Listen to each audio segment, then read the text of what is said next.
संगीत सरिता।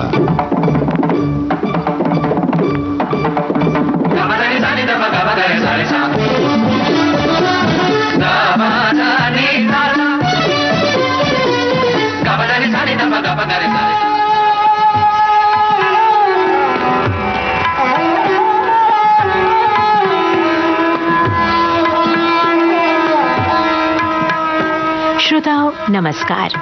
मेरी संगीत यात्रा ज्येष्ठ और विद्वान सारंगी वादक पंडित राम नारायण द्वारा प्रस्तुत इस श्रृंखला की ये है अगली कड़ी।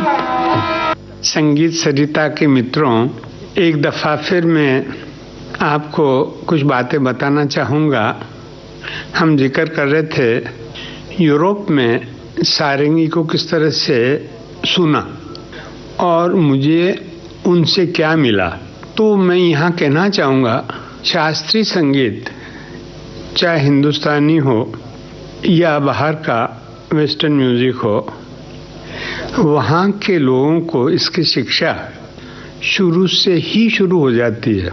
इसीलिए मैंने जैसे कहा कि मैं बड़े बड़े राग बजाता था वहाँ पर, और मेरे भाई साहब चतुरलाल जी ने कहा कि मुझे सुनाना, तो इसका मतलब यही था कि उन्होंने इस बात को समझ लिया था, भाई साहब ने, कि यहाँ के लोग अच्छी चीज़ को पहचान जाएंगे। और उसका कारण ये है कि उनकी शिक्षा होती है संगीत के बारे में, जो स्कूल से शुरू हो जाती है।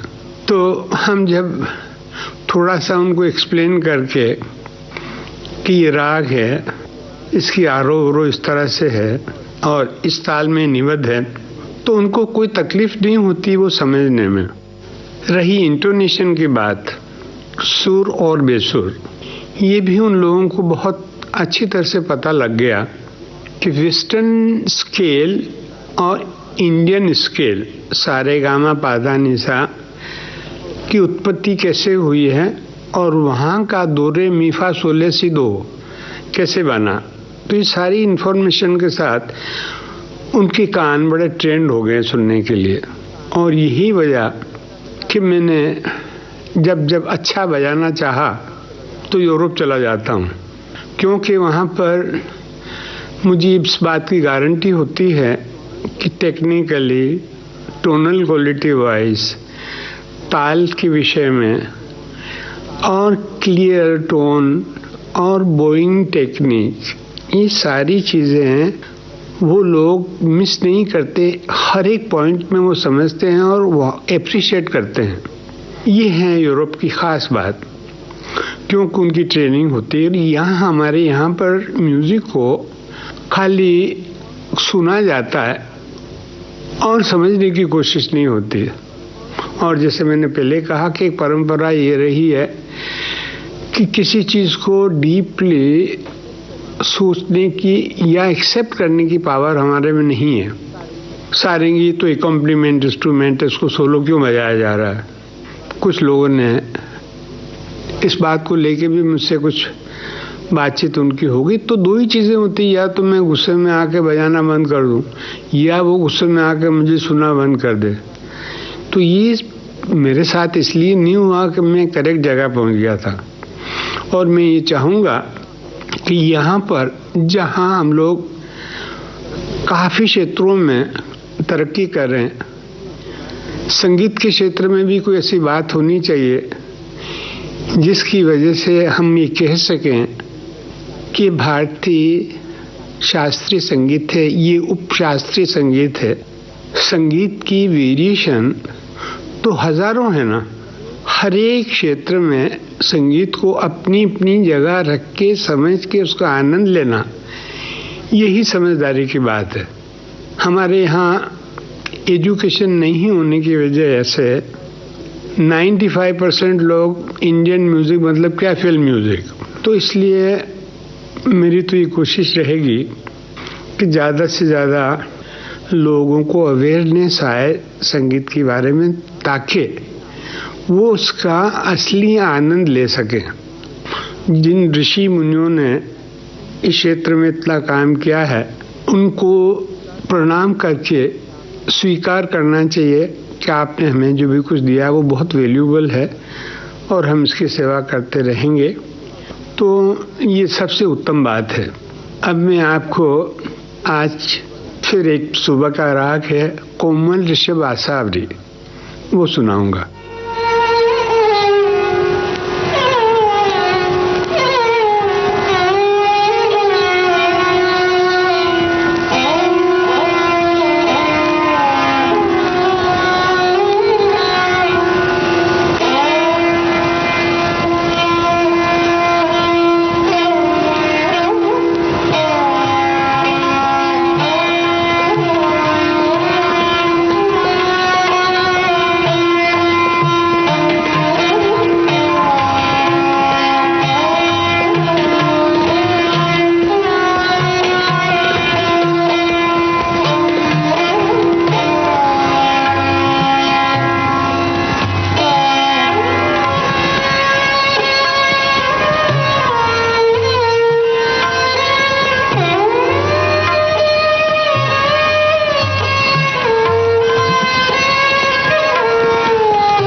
संगीत यात्रा।